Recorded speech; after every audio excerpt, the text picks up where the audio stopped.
Todos, muito bem-vindos à Escola de Paz.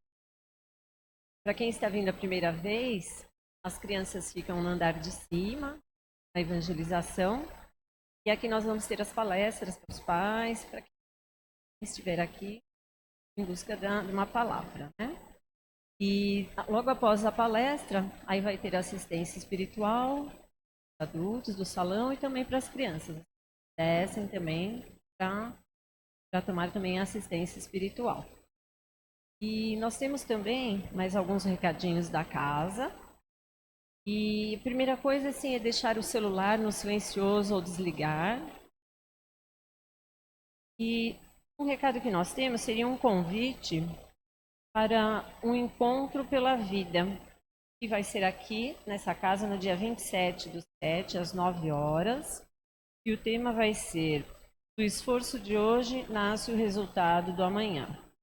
E o palestrante vai ser o Paulo Perpétuo, ele é do DESADEF, e que é o departamento da casa que é de socorro e amparo às famílias, né, da Porta de Fabiano e aos dependentes, também aos familiares dos dependentes. Um encontro importante, quem estiver interessado, não precisa fazer inscrição. Pode vir dia 27 às 9 da manhã. E o próximo recado seria da nossa tarefa, Escola de Paz mesmo, que ocorre na parte da manhã e à tarde, né? Na parte da manhã, a partir do próximo sábado, vai estar começando um pouco mais cedo, vai estar começando às 8h30, porque aí vai ajudar as crianças que vêm para a desobsessão, às 8 horas, já conseguem ter uma sequência e ir para a evangelização, os pais também ficarem na palestra. Será a partir do próximo sábado, 8h30. E a parte da tarde continua às 14 horas. E o nosso último recadinho seria uma divulgação importante de uma ação da Federação Espírita Brasileira, que ela faz diariamente, das 6 às 24 horas. Eu tenho o telefone aqui, que é um 0800 2023 222. Quem se interessar pode pegar aqui palestra comigo. E seria o atendimento fraterno virtual, que é um canal privativo, sigiloso também, né? E seria uma escutatória para aqueles que gostariam de desabafar algum problema e receber uma palavra amiga, um conforto. Então esses são os recados da casa e também a próxima palestra, próximo sábado, vai ser Anália Franco, a educação e a humildade como exemplos. Bem interessante. E agora nós vamos concentrar na nossa oração inicial. Primeiramente, vamos agradecer ao Pai Maior, ao Mestre Jesus, por estarmos aqui nessa tarde tão bonita, por termos chegado em segurança, por estarmos com nossa mente e coração abertos para receber todas as informações e mensagens da tarde de hoje. Agradecer por essa casa, sempre nos receber de braços abertos, nos auxiliar, nos amparar. Obrigada, Mestre querido, por tanto que recebemos. Fique conosco essa tarde, por toda a semana, e que nós também possamos fazer a nossa parte por toda a semana, de termos melhores pensamentos, melhores atitudes para conosco e para com o nosso próximo. Que assim seja, graças a Deus. E hoje nós teremos a palestra com André Dalmas e o tema é os conflitos profissionais. Obrigada.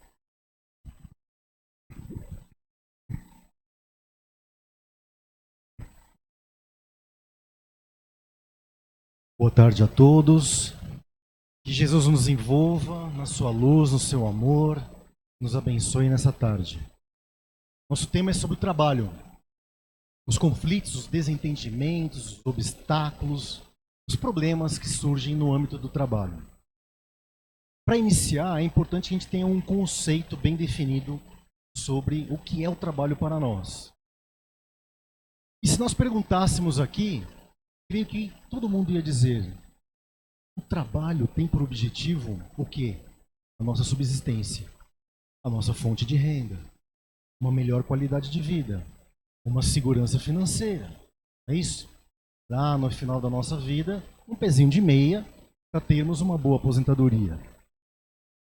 Não é errada essa concepção, porém, do ponto de vista do Espiritismo, esse conceito ele não está completo.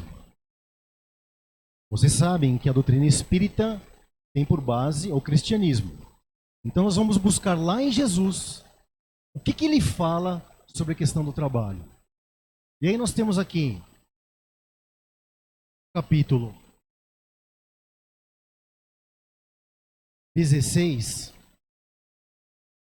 cujo título é Não se pode servir a Deus e a Mamon. Nós temos uma parábola chamada parábola da avareza. Eu vou resumir aqui para os senhores. Diz assim: seja qual for a abundância em que o homem se encontre, a sua vida não depende dos bens que ele possua. Então, desde sempre, desde o início, Jesus nos deu uma diretriz, ou seja, embora seja a nossa vida, nós trabalhamos para ter uma qualidade melhor, é a nossa fonte de subsistência, isso não é o principal. E aí, na parábola, eu vou resumir aqui, ele conta a história do cidadão que trabalhou, encheu os seus celeiros, e não satisfeito, falou: não, eu preciso de mais. E aí ele abriu outros celeiros e encheu tudo. Ao final ele disse: direi agora a minha alma, tens de reserva muitos bens para longos anos. Repousa, come, bebe, desfruta. E aí Deus ao mesmo tempo disse ao homem: insensato que és, esta noite mesmo tomar-te-ão a alma. Para que servirá o que acumulaste?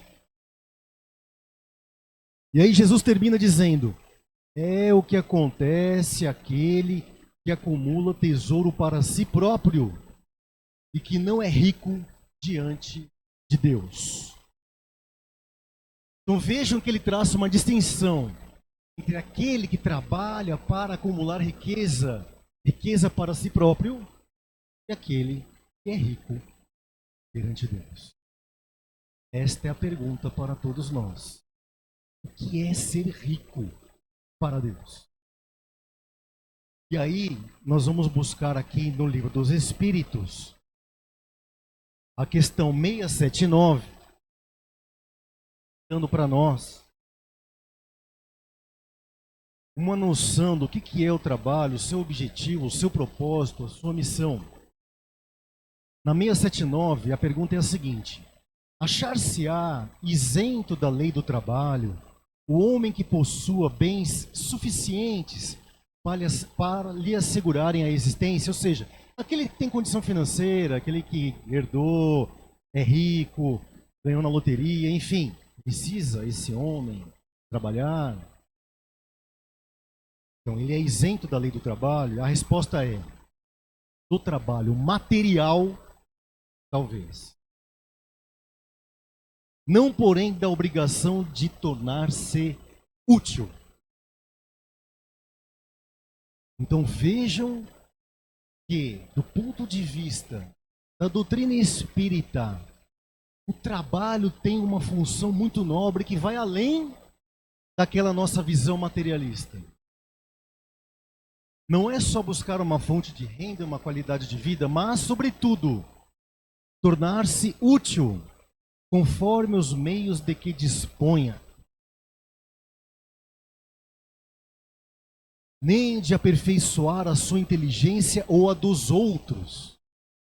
Então nós trabalhamos para o nosso progresso, para desenvolver também a nossa inteligência, mas também para contribuir com o progresso dos outros. E aí ele diz aqui ao final: maior é a sua obrigação de ser útil aos seus semelhantes. Então, quanto mais ele tem, maior é a obrigação dele para ser útil. E numa visão, a gente busca lá na questão 642 o seguinte: veja uma pergunta. Para agradar a Deus e assegurar a sua posição futura, bastará que o homem não pratique o mal? Não.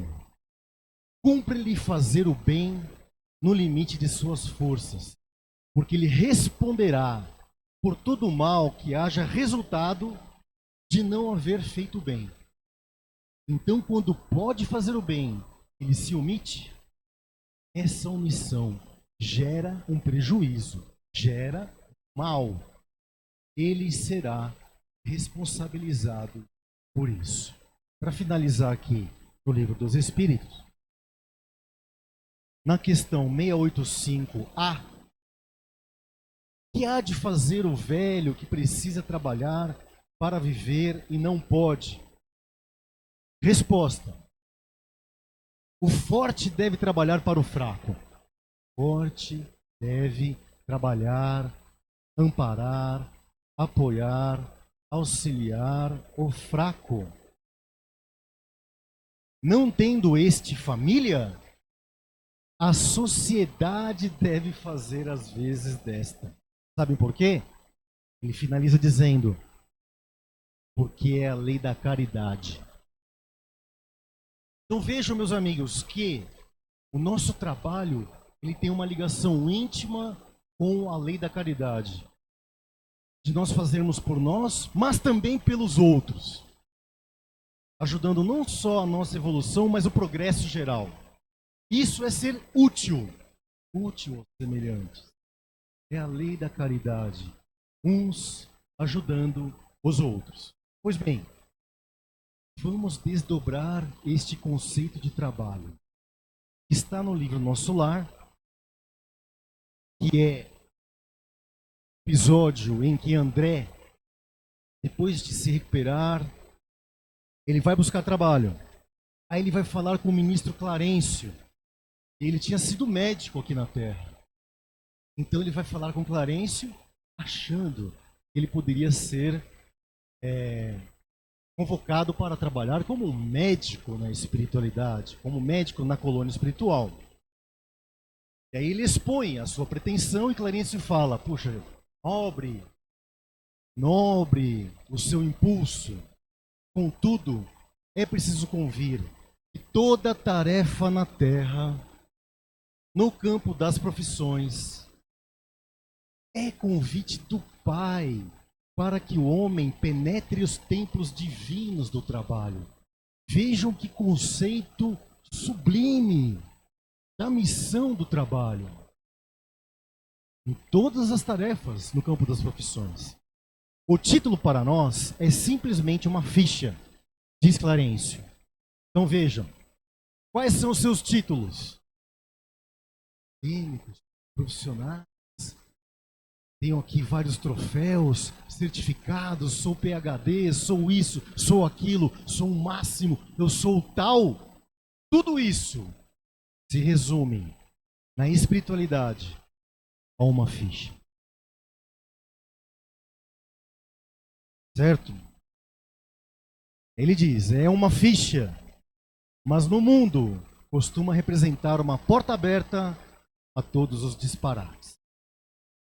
Com essa, agora notem isso, com essa ficha, o homem fica habilitado a aprender nobremente a servir o Senhor. Então, voltamos ali no início do conceito de trabalho. Minha fonte de renda, é uma qualidade de vida. Aí vem toda a doutrina e nos mostra, é muito mais do que isso. O que você faz do seu trabalho? Você é útil ao próximo? Você é útil à sociedade? E aqui ele desdobra e diz, com o nosso trabalho, nós servimos ao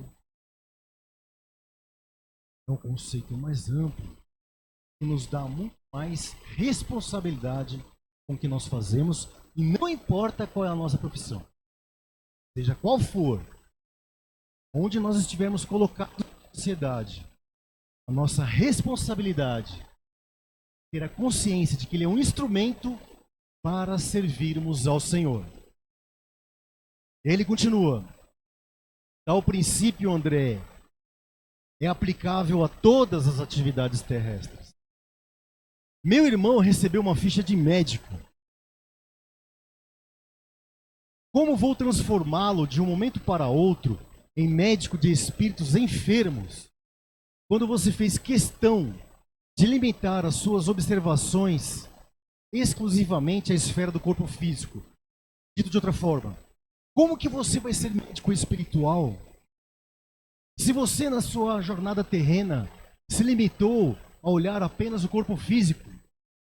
Não indagou da existência, não perguntou de onde eu vim, quem eu sou, para onde eu vou, mistérios da nossa existência, da nossa vida, ele não procurou saber. E aí ele aporta na espiritualidade como um mendigo de luz. Percebe? Então, mas ao final ele diz: há que penetrar a alma, sondar-lhe as profundezas. Muitos profissionais da medicina no planeta são prisioneiros de salas acadêmicas, porque a vaidade lhes roubou a chave do cárcere. Raros conseguem atravessar o pântano dos interesses inferiores.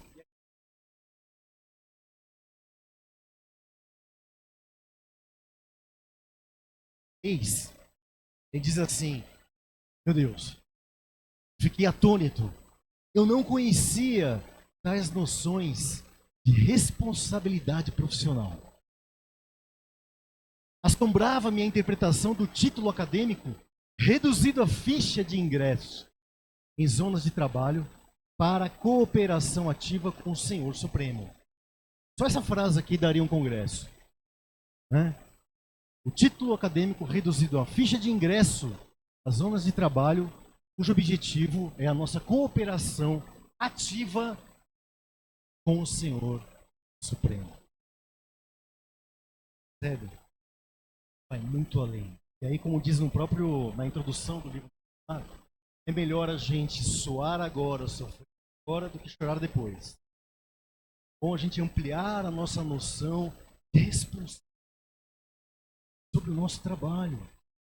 Porque por intermédio dele, nós somos médium, nós somos instrumentos da divindade e vamos ao próximo tudo aquilo que está no Evangelho. Então, visto o conceito do trabalho do ponto de vista espiritual, ampliada a nossa responsabilidade, aí a gente começa a entender o porquê de tantos conflitos no trabalho. Por que tantos obstáculos, desentendimentos, pedras no caminho? Porque nós passamos a maior parte do nosso tempo no ambiente do trabalho. Na nossa vida. Veja a semana. O dia inteiro trabalhando. E um tempo menor na família. Então, via de regra, é assim. A maior parte do tempo no trabalho. O nosso campo profissional é um campo de experiências para nosso aprendizado, para a nossa evolução. Então, é natural que neste campo surjam os problemas, justamente para nos testar. Como diz aqui na mensagem de Clarencio com André, nós estamos atendendo aos interesses mesquinhos e inferiores e materialistas, ou nós estamos servindo, ou como diz o título do capítulo do Evangelho, servimos a Deus ou a Mamon? Então os problemas vão surgir no trabalho. Colocar em xeque, nos colocar à prova. E a gente consultar a nossa consciência. Nós estamos realmente com Jesus? Estamos praticando o Evangelho no ambiente do trabalho? Então, se nós não temos conflitos éticos, morais, nós temos conflitos, desentendimento de relacionamento. Então, se são conflitos éticos ou de relacionamento, é no Evangelho que nós vamos buscar a solução. E os conflitos são variados. Vamos a exemplos. Como eu dei de manhã aqui. Caso do médico.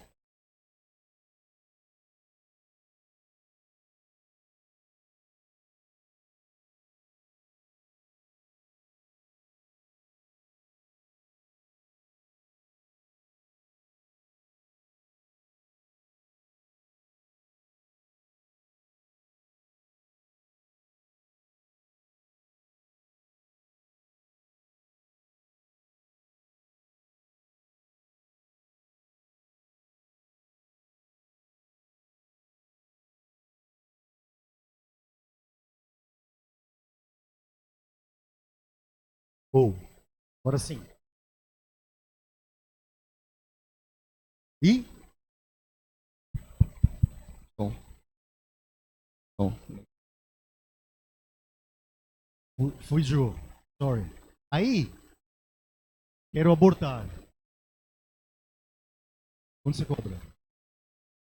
Ah, deu uma titubeada. Não, tá aqui de ouro. Certo? E aí? O que o médico faz? O que o médico espírita deve fazer? Então, é aquela questão lá, 642.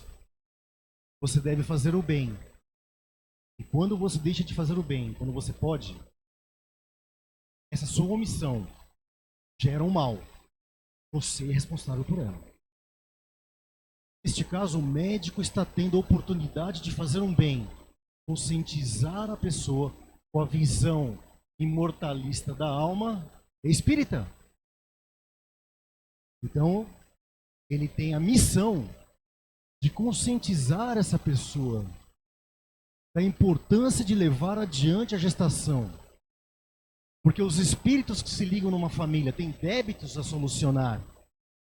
Houve o planejamento divino para isso. Leiam lá em Ícaro Redimido, a história de Santos Dumont.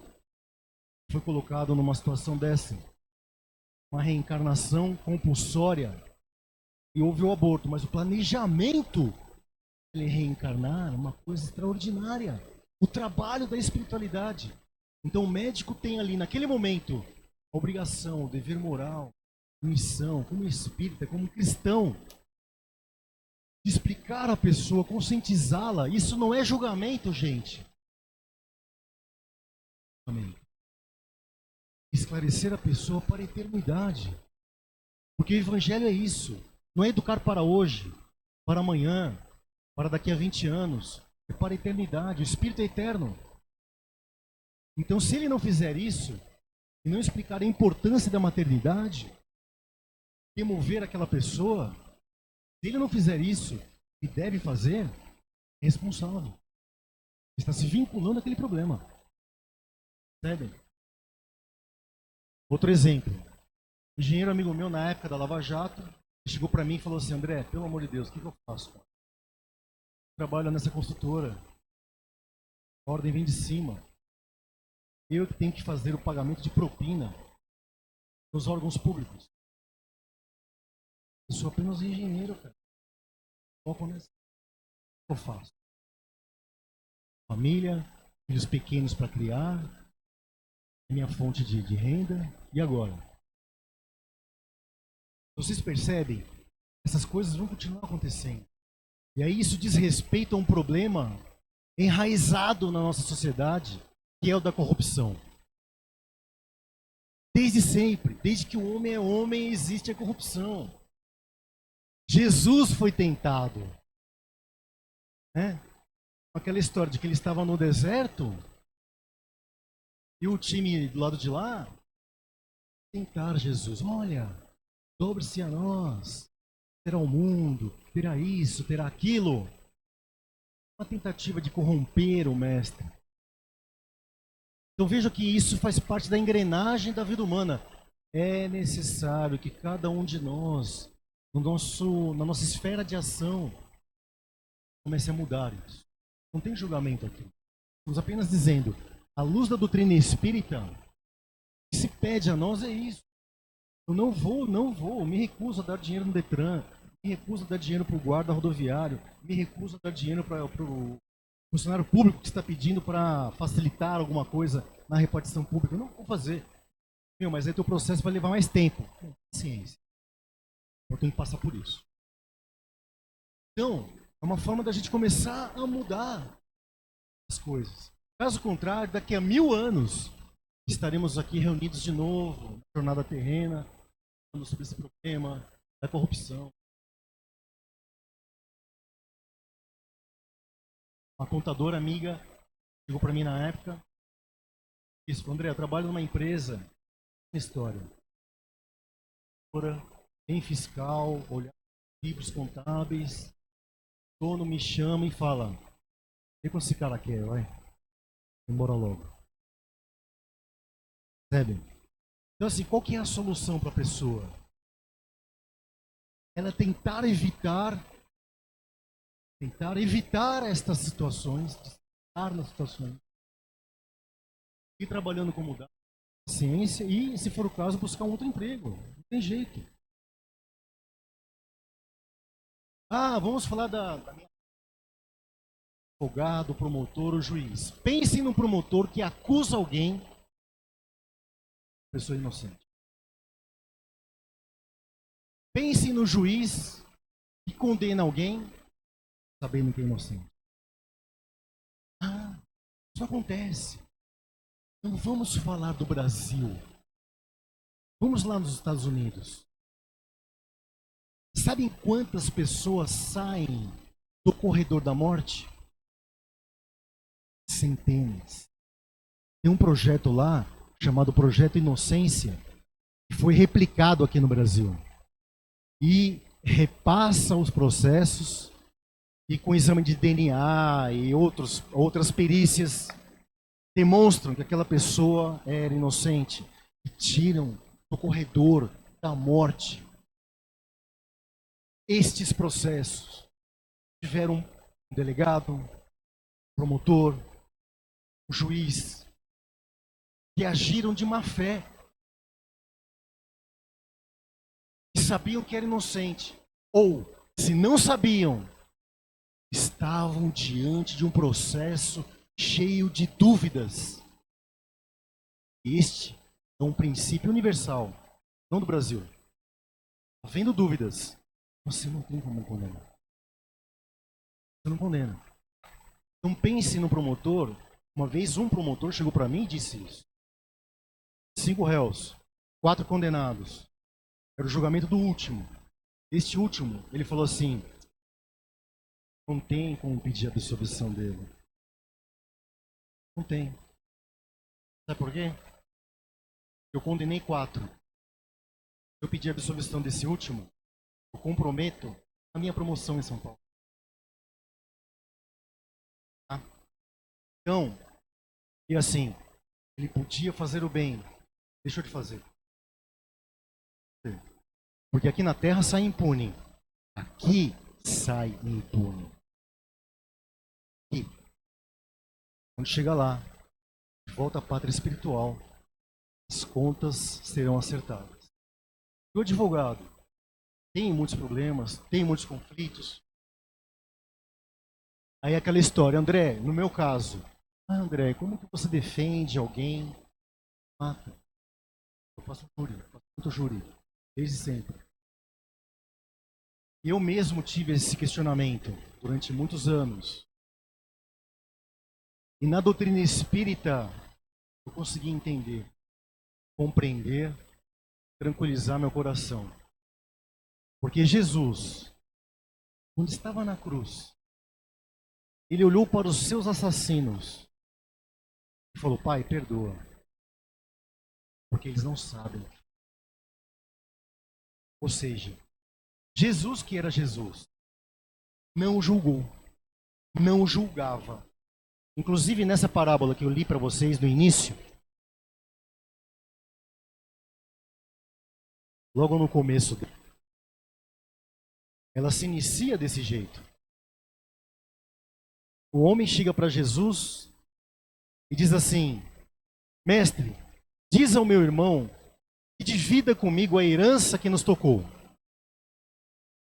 Jesus responde: Ó homem, quem me designou para vos julgar ou para fazer as vossas partilhas? Jesus recusou a posição de juiz. Tanto que ele ensinou os discípulos: não julgueis para não seres julgados.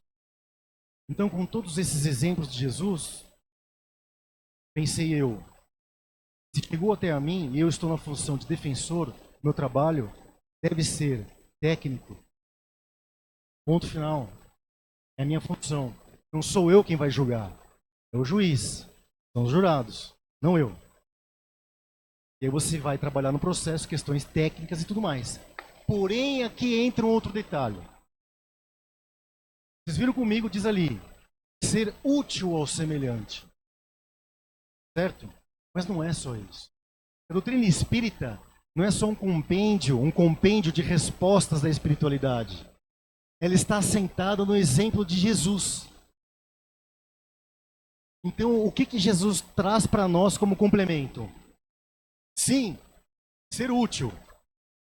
Mas alguém consegue imaginar Jesus? Deixa eu curar esse leproso aqui. Tudo bem com você? Estou curando o leproso ali. Tudo bem com você? Existiu. Jesus colocava o ingrediente do amor em tudo que ele fazia. Colocava a alma. Então é isso que nós precisamos.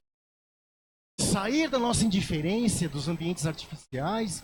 Como eu disse de manhã, a sociedade hoje está mergulhada e admirada com o universo da inteligência artificial. IA. Faz tudo.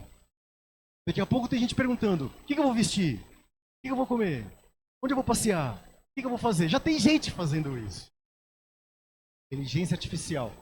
Jesus disse: não vos preocupeis com o que haveis de comer, beber, vestir, etc e tal. Busque primeiro o quê? O reino de Deus e a sua justiça. Certo? Então o que nós precisamos, meus amigos? Trabalhar a outra IA. Viu? Jovens, crianças, adolescentes, era digital. Vamos aprofundar na IA, mas precisa de uma outra, que é a inteligência do amor. Tudo que fizermos, o trabalho que a gente se dedicar a fazer, tem que ter a nossa alma, o ingrediente do amor, a pitada do amor. Assim nós seremos realmente úteis ao Senhor. Então, olhemos para os exemplos de Jesus. Será que ele teve conflitos e problemas no que ele fez? Dando os seus exemplos? Teve. Mas ele não abriu mão da sua consciência e da sua ligação com o Senhor. Da sua convicção, da sua fé, do seu amor.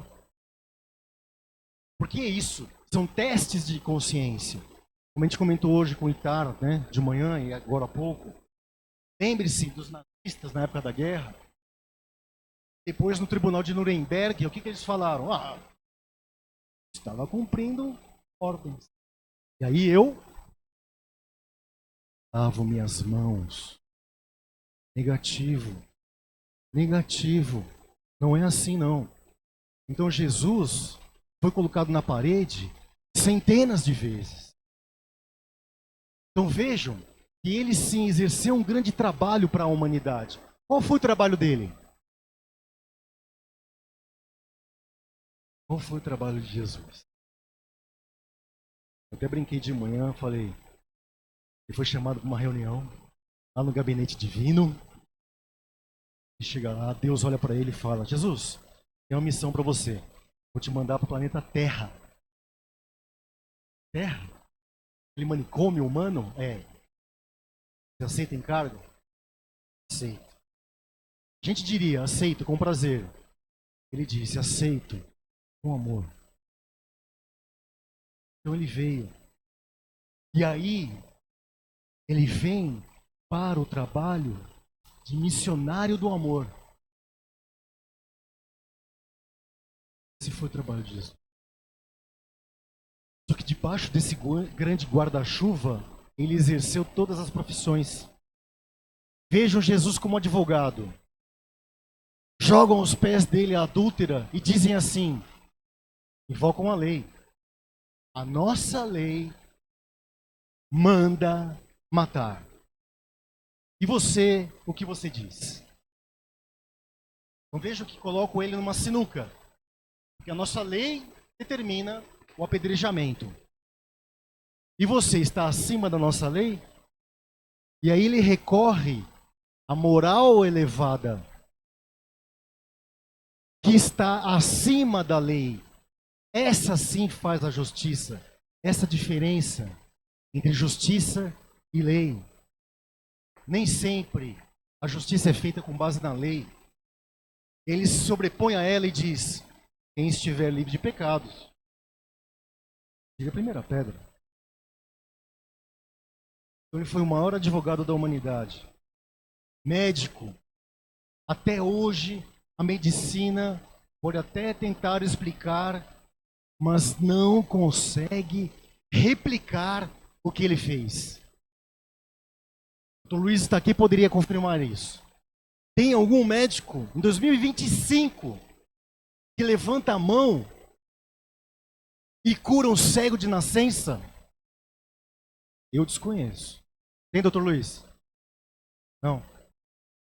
Algum médico em 2025 que levanta as mãos e cura um leproso à distância? À distância. Médico de nossas. Médico de. Jesus foi advogado, foi médico, foi psicoterapeuta, foi psicólogo, tudo. Foi um grande vendedor. Vendeu para a humanidade o seu evangelho. Ele vendeu para nós o seu evangelho. Preço. O que ele pediu como pagamento? Ele diz: renuncie a si mesmo.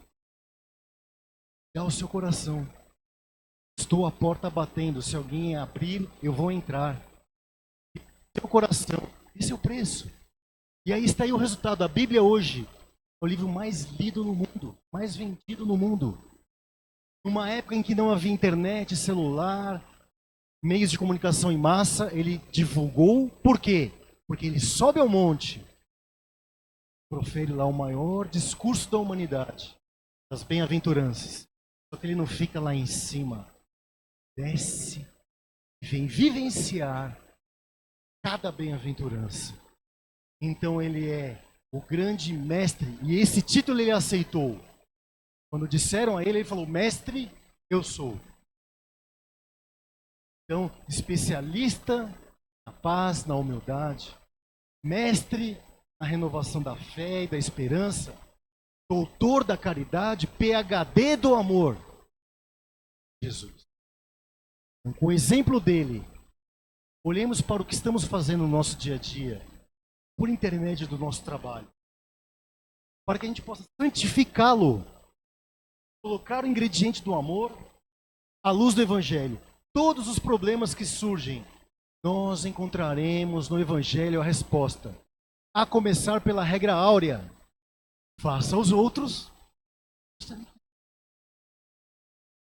Então, na dúvida, no trabalho, hoje é o tópico do trabalho, mas na nossa vida, na família, na dúvida, questione-se: o que eu gostaria que fizessem a mim? Essa é a regra áurea que está nas maiores religiões do mundo, as 10 maiores. Então, meus amigos, pensando sobre isso, qual é a nossa missão, o nosso propósito? Saber que estamos aqui não de passagem ou de férias, mas para trabalhar o nosso aprimoramento, a nossa evolução, sendo úteis à sociedade, rendendo culto a Deus nosso Senhor. Para que a gente santifique o nosso trabalho, para que a gente seja um instrumento da vontade do Senhor. Obrigado. Da paz. Até a próxima semana.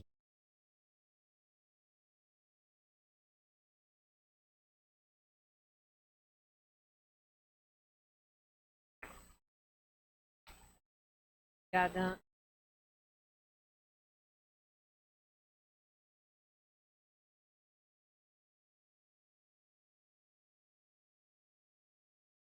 Agora a equipe de assistência social, tá? Que faz o trabalho.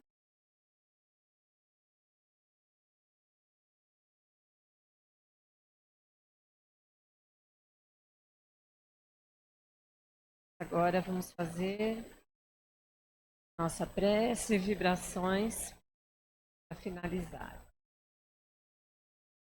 Primeiramente, agradecer tudo que recebemos nessa tarde, tantas informações amorosas, preciosas, que possam nos servir de guia e muita ajuda. E por tanto que recebemos, vamos nos doar agora, fazendo a vibração por todos. Pai maior, Jesus, gostaríamos de vibrar imensamente com amor por todos os países em guerra, todos os povos que estão sofrendo. Encontrem a paz, encontrem soluções melhores. Vamos vibrar pelo nosso país, pelo nosso Brasil, pelos nossos governantes.